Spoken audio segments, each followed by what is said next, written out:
adapted a lot of that lore. And most of what is there is just brought over from previous games. You guessed it, Morrowind. So if you're a fan of lore, then close out of Skyrim and throw it in the bin, because Morrowind is the game for you. From the nonsensical scrawlings of Vivek to ABCs for barbarians, which ironically only goes to C, there are books full of interesting things to read and tons of characters with interesting things to say. Enough of the same dialogue over and over again. That's boring. It's time to read something exciting. I mean, if you don't like reading, then that's a bit of a problem, but if you're up for that, then you're gonna have a good time.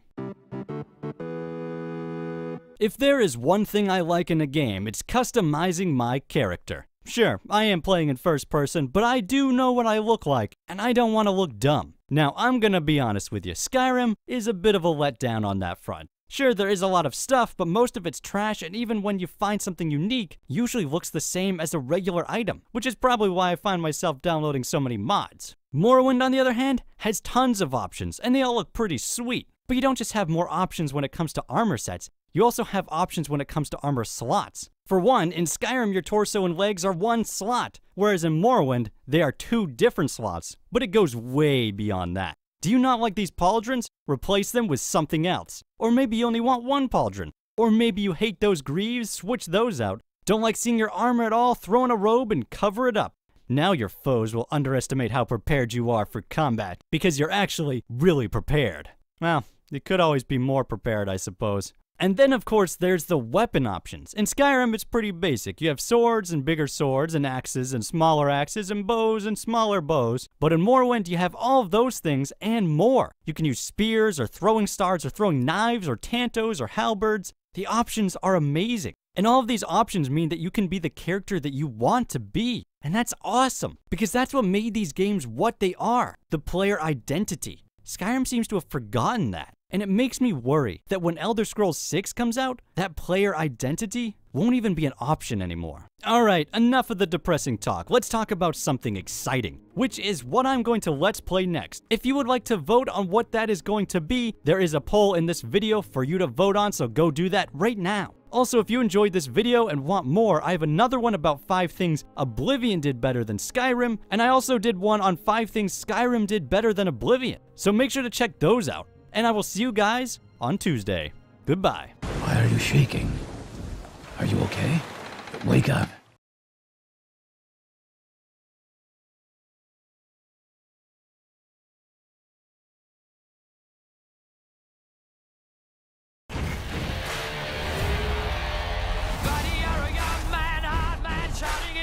Mark these words. No one will play Queen. Fortune favours the bold. Waving your banner all over the world. We will rock you. It goes on forever, 6 bloody minutes. I pity your wife if you think 6 minutes is forever. Bohemian Rhapsody, a história de Freddie Mercury, hoje nos cinemas. Skyrim is a game that everybody loves, or loves to hate. Either way, there is a lot of love going around. And while this love-filled game may have abandoned many of its RPG roots, there are many things it improved on as well. So today we are talking about the top 5 lovers. Wait a second, this is the wrong script. Okay, so today we are talking about 5 things Skyrim did better than Oblivion. There are things that I like about Oblivion's enchanting system. 1. The menu is pretty good. 2. Something else, probably. But despite these clearly superior reasons, I would still say that Skyrim's enchanting system is better. For one, Oblivion's enchanting system was only accessible to people who had completed half of the Mages Guild quests. And if you're playing as a knight who doesn't do any magic, then doing the Mages Guild doesn't make a lot of sense. Plus, you'd probably just end up drowning in that well anyway. Oh!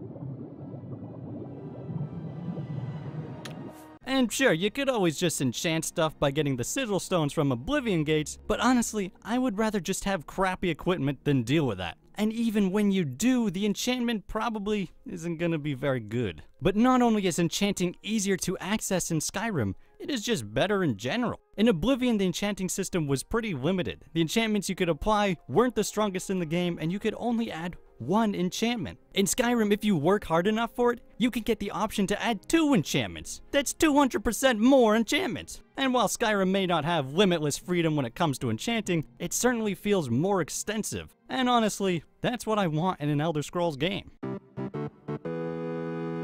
The most obvious thing Skyrim did better than Oblivion is the graphics. I mean, just look at it. It looks pretty good. Oh wait, hold on a second. Let me switch back to Standard Edition and turn off the mods. Well, it still looks better than Oblivion. You can't deny that. And considering graphics is the most common reason people tell me for why they prefer Skyrim, I figured it was only fair to include it. Now personally, graphics aren't that important to me when it comes to games, which is why it's not very high up on this list. I mean, I really enjoyed the Wheel of Time video game, even though the graphics are terrible. I mean, what is even going on? I don't really know. But I recognize that bad graphics can be a major turnoff for some people. Such as this guy who said I wouldn't play either of them. The graphics are horrible. And who am I to argue?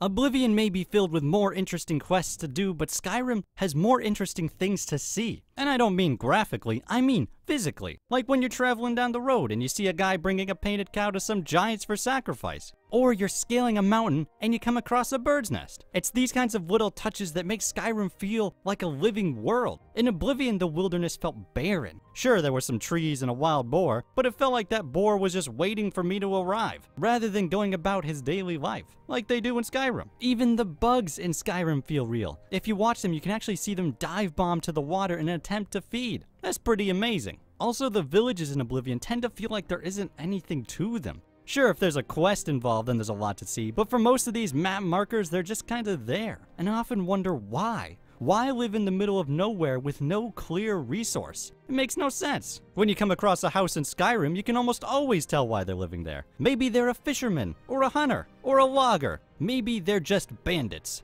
Either way, there's a story to discover. And speaking of bandits, I'm a bit confused as to why there are more bandits than ordinary citizens. You would think at this point the entirety of Skyrim would have been overthrown by them. I mean, if these bandits decide to team up, they could probably defeat the Stormcloaks and the Imperials all at once. I'm getting off topic. My point is, Skyrim gives me more of a reason to actually go out and explore the world, rather than just fast travel from point to point. And in an open world game, that's pretty important.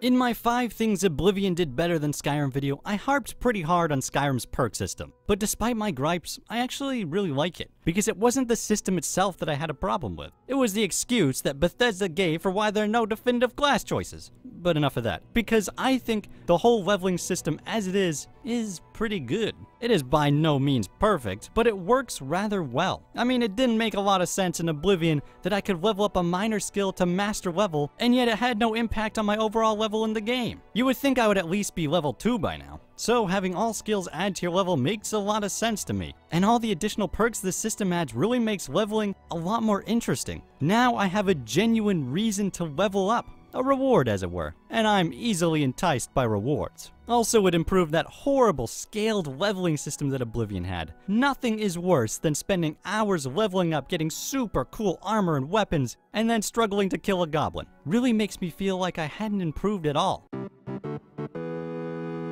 Stealth has always been a very integral part of the Elder Scrolls games, which is good for me since I love playing stealthy characters. Why run around swinging a sword and fighting enemies every 2 seconds when I could just not do that? And while stealth in Oblivion isn't bad, Skyrim definitely proved that it could be better. From the stealth roll to the throat-slitting one-hit kills, it is undeniable that Skyrim upped the ante. But it didn't just make the animations cooler, it also expanded upon the stealth systems. Now Pickpocket is its own class, which makes a lot of sense. All because I'm good at hiding from a guy with his back turned doesn't mean I know how to take his money without getting caught. And with all the cool perks, role-playing as the ultimate assassin is a much more truthful experience, because it means I know with relative certainty that I can kill a guy and not start a fight with everybody else in the area. Whereas in Oblivion, there was always the possibility that not only would the guy not be dead, but his health would barely take a hit. And if you wanted to be a stealth mage, well, you might as well forget about it, since any spell you cast would bring the guards for miles around. Now, to be fair, Skyrim didn't make stealth mage that fantastic, since you still don't get any bonuses for some absurd reason, and casting a spell will alert anyone in the area. But with the ability to silence your casting, at least that issue isn't as much of a problem. And the introduction of runes means you can do damage to your enemies without them knowing it was you. So that's something.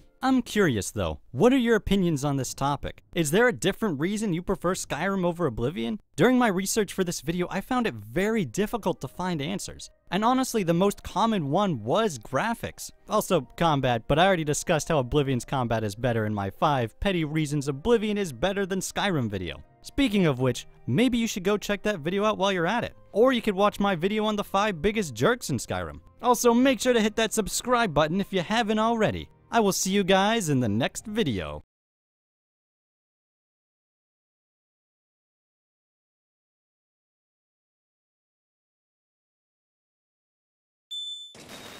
Pessoal, preciso ir porque eu tenho voo. Até mais.